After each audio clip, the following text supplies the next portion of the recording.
लेकिन जब प्रकाश अम्बेडकर साहब इस पूरे दंगों की साजिश की हवा निकाल देते हैं, खुद औरंगज़ेब आलमगीर के इस पे जाते हैं, क्योंकि जब तो मुस्लिम नुमाइंदे तो औरंगज़ेब आलमगीर से अपना पल्ला छुड़ाने पे लगे हुए थे, उनसे हमारा ताल्लुक़ नहीं है बोल रहे थे, औरंगज़ेब हम पे थोपे हुए हैं बोल रहे थे।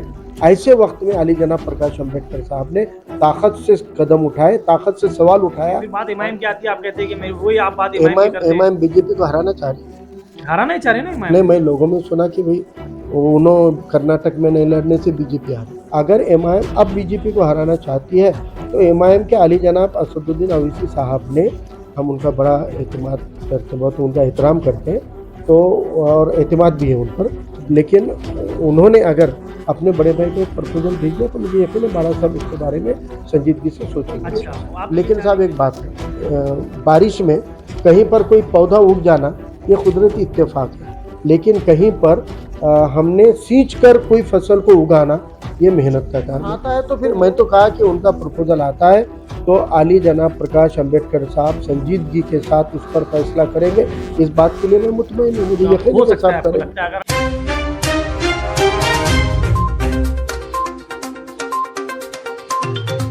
स्वागत आप सभी का एशिया एक्सप्रेस टीवी में। मैं आपका दोस्त अल्ताफ हुसैन। जिस वक्त अब देखा जा रहा है कि महाराष्ट्र में जो सियासत में जो हंगामा चल रहा है कि जो गठबंधन में रहने के बाद सरकार में होते हैं और गठबंधन टूटने के बाद सरकार से हट जाते हैं। राष्ट्रवादी 2 राष्ट्रवादी हो चुकी है, शिवसेना 2 हो चुकी है। उसी के चलते कांग्रेस में भी कहीं ना कहीं हमको देखा जा रहा है कि अभी 3 पार्टियां ऐसी है, वंचित बहुजन अघाड़ी हो, बीआरएस हो, एमआईएम हो, ये लोग अभी लाइंस में वंचित बहुजन अघाड़ी शिवसेना के साथ है। अब आने वाले वक्तों में देखना है कि क्या सियासत में नया भूचाल आता है, क्या महाराष्ट्र सरकार में एक नई राजनीति देखने को मिलती है। मेरे साथ मौजूद है वंचित बहुजन अघाड़ी के प्रवक्ता, नांदेड़ से आते फारूक अहमद मेरे साथ मौजूद है। सूझबूझ वाले नेता है, बड़ी अच्छी बात इनसे समझ में आती है। अब देखना ये है कि इनसे बात करने के बाद में समझ में आएगा कि क्या वंचित बहुजन अघाड़ी शिवसेना के अलावा किसी के साथ लाइंस में जाने की कोशिश करेंगे, या उसके अलावा वंचित अपने बलबूते पर जिस तरीके के 19 में विधानसभा इलेक्शन लड़ा गया था उसी की तरस पर जो है वो आने वाले वक्तों में 2024 में विधानसभा हो, लोकसभा हो, किस तरीके से इलेक्शन की क्या इनके पास तरतीब है, इनसे बात करने की कोशिश करते हैं। सर वेलकम है आपका एशिया एक्सप्रेस टीवी में।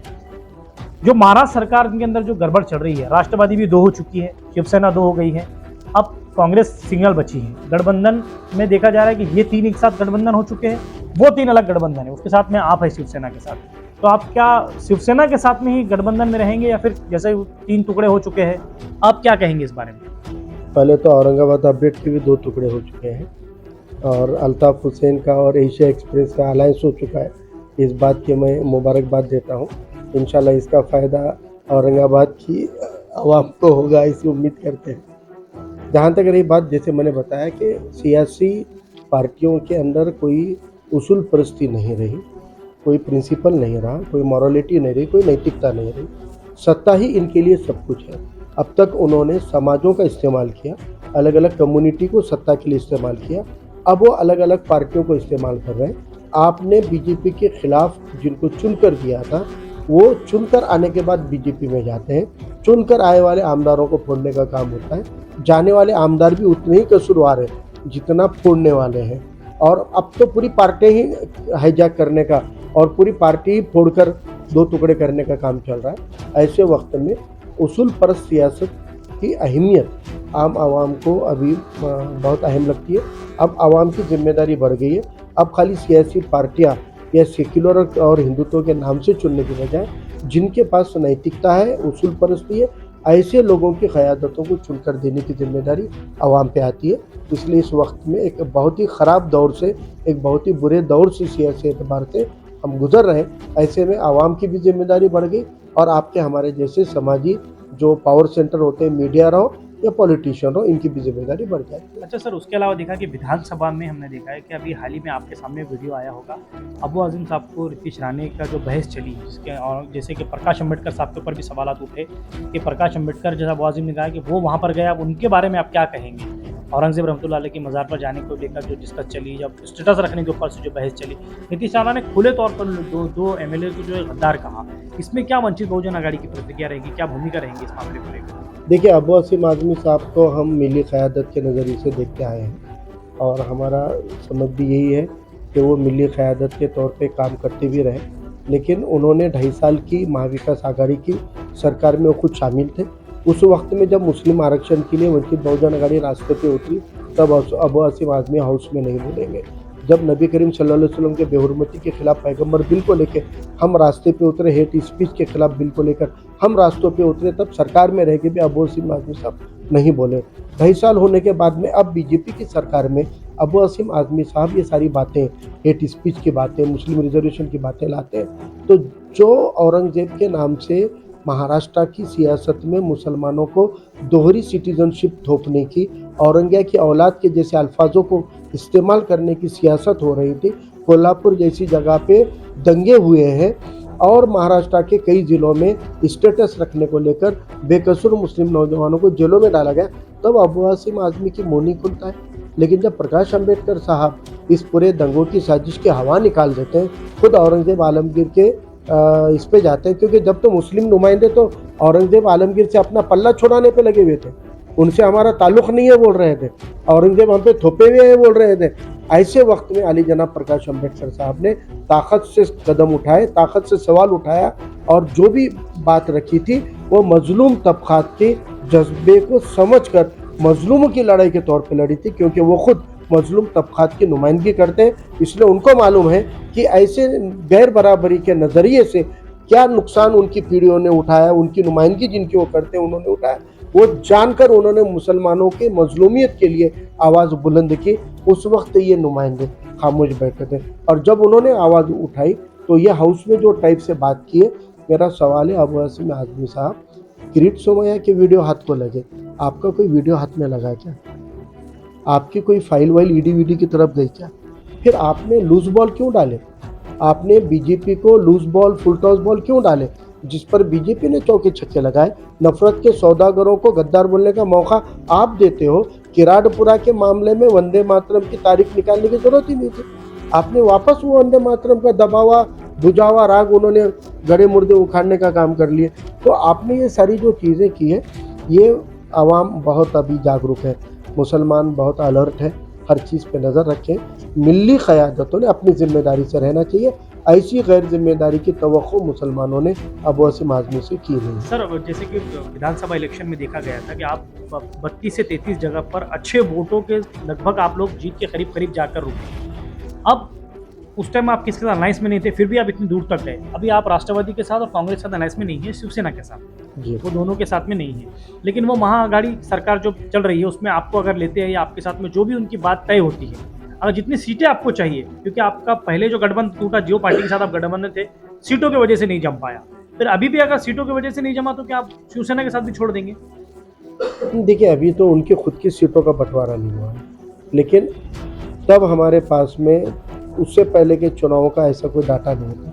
वंचित बहुजन आघाड़ी 2018 में बनी थी, 19 हमारा वंचित आघाड़ी के तौर पे पहला इलेक्शन था और वो इलेक्शन का भी डाटा हमारे पास में है और तकरीबन 40 के करीब सीटें ऐसी हैं जहाँ पे हमको बहुत अच्छे वोट मिले हैं, जहाँ हम 2, 5, 10 हज़ार के कुछ फासले से हारे हैं और 17 सीटें ऐसी हैं जहाँ पे कांग्रेस की वजह से हम हारे हैं और 32 सीटें ऐसी हैं जहाँ पे बीजेपी को हराने में हम कामयाब रहे हैं। तो ओवरऑल ये सारे कैलकुलेशन को देखा जाएगा, सीटें का आंकड़ा बहुत बड़ा नहीं है, लेकिन बीजेपी को रोकना ये बड़ा मसला है। इसलिए आज हमको लगता है कि उद्धव ठाकरे जो है वो बीजेपी को करीब में दोस्ती करके धोखा खाए हुए हैं और जो दोस्ती में रह के धोखा खाता है वो बहुत ज़्यादा अलर्ट होता है और वो बीजेपी को इसलिए रोकना चाहते हैं, शिवसेना का मुख्यमंत्री बनाने के लिए नहीं रोकना चाहते। वो बोलते हैं कि मेरे को सत्ता या मुख्यमंत्री पद के लिए मैं नहीं लड़ रहा हूँ, देश में जमहूरियत को बचाने के लिए, और बीजेपी जो जमहूरियत ख़त्म कर रही है, लोकशाही ख़त्म कर रही है, उसको रोकने के लिए मैं सियासत कर रहा हूँ। हम उनकी इस ईमानदार इच्छा की वजह से उनके साथ हैं और उन्होंने जिम्मेदारी ली है कांग्रेस एनसीपी से बात करने की। अब एनसीपी का तो पूरा धड़ ही चला गया और जो चेहरा सामने दिख रहा है वो धड़ के साथ कितना है और धड़ के अलग कितना है, ये सवाल खुद लोगों के अंदर साफ हो रहा है। तो अब सवाल है कांग्रेस का, तो कांग्रेस की पॉलिसी जो है वो माजी में भी वैसी थी। तब भी गांधी जी बोलते थे कि मुसलमानों की भी नुमाइंदगी कांग्रेस कर रही है और पिछड़ों की भी नुमाइंदगी कांग्रेस कर रही है, इसलिए उन्होंने मुस्लिम क़यादतों को और एससी क़यादतों को उन्होंने क़यादत माना नहीं था। आज वही दोहराए पे कांग्रेस की जिद चल रही है। वो अक़लियती तबक़ात को और पिछड़े तबक़ात को उनकी नुमाइंदगी देना नहीं चाहती है, इसीलिए कांग्रेस को हारना मंजूर है, बीजेपी को सत्ता में लाना मंजूर है, लेकिन पिछड़े तबक़ात को नुमाइंदगी देना मंजूर नहीं है। कांग्रेस को अपनी पॉलिसी बदलनी पड़ेगी, सभी तबक़ात को साथ में लेना पड़ेगा। तो उनको लगता है कि तेलंगाना में टीआरएस को बीआरएस को लिए बगैर वो एक हाथ की सत्ता ला सकते हैं, तो गलत फहमी है। रीजनल पार्टी और रीजनल फोर्सेस को साथ में लेकर ही कांग्रेस को आगे काम करना पड़ेगा। बीजेपी को हराने के लिए आप शिवसेना के साथ जाने तैयार है, कांग्रेस के साथ जाने तैयार है, जैसे कि अब आने वाले वक्तों में महाराष्ट्र में बीआरएस अपना मकाम जमा रही है, बीआरएस के साथ भी आप कहीं ना कहीं जाने के लिए तैयार होंगे ही, मुझे लगता है ऐसे लगभग उनका कोई प्रपोजल आया नहीं, जब प्रपोजल आएगा तो आप जाने के लिए सोचा तैयार। जाएगा। फिर जिस हिसाब से देखा जाए महाराष्ट्र में 2 एमएलए एमआईएम के, फिर बात एमआईएम की आती है, आप कहते हैं कि वही आप बात एमआईएम की करते हैं। एमआईएम बीजेपी को हराना चाह रही है, हराना ही चाह रहे ना एमआईएम। नहीं, मैं लोगों में सुना कि भाई उन्होंने कर्नाटक में नहीं लड़ने से बीजेपी हारी। अच्छा, वो नहीं लड़ने से वो आपके उन्होंने बोले ना, यहाँ के दानवी साहब जो है ना, अच्छा। उन्होंने इम्तियाज साहब स्टेज पे थे, इम्तियाज भाई बोले तुम लड़े नहीं यार कर्नाटक में, तो हम हार गए बोले। तो ऐसा मैं सुना, क्या बात है मालूम नहीं। तो आप ऐसा क्यों नहीं करते? 2019 में ऐसा हुआ ना, औरंगाबाद में हुआ ना, औरंगाबाद में कहाँ हुआ? स्टेज पे औरंगाबाद की वो स्टेज ठीक है, वो औरंगाबाद में हुआ कि नहीं हुआ? वो हुआ साहब, वो बात तो तय है। उसके बारे में क्यों नहीं वीडियो पूछे? भी है, आपने खुद देखा होगा, ये इसलिए तो तो बोल रहे हैं। आपने लेकिन क्यों मेरा नहीं सवाल आप पूरा पूछे? समझ लो ना पहले, आप सवाल नहीं समझ, इसलिए तो आप पढ़े लिखे हैं, आप भी पत्रकार रह चुके हैं, मुझे पता है। मैं ये कहना चाह रहा हूँ कि आप सब बीजेपी को हराने के लिए सबके साथ जाने तैयार है, तो फिर आप वापस एमआईएम के साथ जाने तैयार क्यों अगर नहीं होते? एमआईएम बीजेपी को फिर आप हराना, बार-बार वो कहते हैं कि हमारे पास अगर आके बात करो। एमआईएम बीजेपी को हराना चाहती थी तो 19 में वो वंचित के साथ की आघाड़ी नहीं तोड़ती थी। अगर एमआईएम अब बीजेपी को हराना चाहती है तो एमआईएम के अली जनाब असदुद्दीन ओवैसी साहब ने, हम उनका बड़ा एतमाद करते हैं, बहुत उनका एहतराम करते हैं, तो और एतमाद भी है उन पर, लेकिन उन्होंने अगर अपने बड़े भाई को एक प्रपोजल भेज दिया तो मुझे यकीन है बाड़ा साहब उसके बारे में संजीदगी से सोचेंगे। अच्छा, आप ये चाह रहे हैं कि उनको भेजना चाहिए, मतलब ये कि वंचित बहुजन आघाड़ी अनापट की हुई है कि हमारे पास नहीं, कोई आना वाला की तो बात नहीं है। अभी एमआईएम के बारे में हमारे पास में कोई थॉट ही नहीं है। हम एमआईएम को भूली बिसरी दास्तान समझ रहे हैं, क्योंकि मुल्क का मुसलमान भी एमआईएम को भूली बिसरी दास्तान समझ रहा है, और यहाँ पर वंचित को बाजू भी रखे। औरंगाबाद में देखें तो महाराष्ट्र में अगर एमआईएम का थोड़ा बहुत नाम कहीं है तो वो खुद यहाँ है, जहाँ से जो 2 एमएलए, जहाँ 2 एमएलए आए वहाँ पर, और वो 2 एमएलए भी पूरे असेंबली में आपने देखा कि उनकी नुमाइंदगी मुसलमानों को लेके थी या नहीं थी, वो कहाँ बोले। उनके खुद के ज़िलों में एमआईएम का कोई एक तो भी एहतजाज, एक तो भी आंदोलन पिछले 4 साल में कभी देखा? मालेगांव में आमदार है तो मालेगांव में एमआईएम का कोई जुलूस मैंने तो पिछले 3-4 साल में देखा नहीं। धुलिया में एमएलए तो मैंने तो 3-4 साल में देखा नहीं। तो यहाँ पे भी जो है ये बहुत अच्छी गलतफहमी है, लेकिन आप मुसलमान बहुत एहतियात से वोट डालें। देखा ये जा रहा है महाराष्ट्र में भी लगभग ऐसा है कि इमाम आने के बाद में अक्सरियत में वोट इमाम की तरफ पड़ रहे हैं, जैसे कि 2 एमएलए कहाँ है आप मेरे को बताओ। सुनिए ना, यहाँ पर औरंगाबाद पिछली में देखा मैं गया क्या ना बोल रहा हूँ, पिछले, हाँ तो औरंगाबाद के हद तक की बात करो ना फिर हाँ, तो औरंगाबाद है, महाराष्ट्र की राजनीति की बात मत करो। जब औरंगाबाद महापालिका के चुनाव का प्रस्ताव देंगे अगर एमआईएम, तो हम सोचेंगे उनको साथ। नहीं, मैं वही बोल रहा हूँ ना कि आप रियासती पार्टी क्यों, आप रियासती लेवल पे क्यों बात कर रहे हो? नहीं तो महाराष्ट्र की बात करो ना, अक्सर क्यों कर रहे हैं महाराष्ट्र में? अरे आप पिछले 19 के रेशियो निकाल लो, अगर एमआईएम को डबल डिजिट में वोट मिला होगा ना, डबल डिजिट में वोट मिला होगा, तो आप उसको रियासती लेवल में कंसीडर करो। उनको कितना फीसद वोट मिला है पूरे महाराष्ट्र का, पूरे मुसलमानों के वोटों में कितने फीसद मिला है वो भी देखो तुम।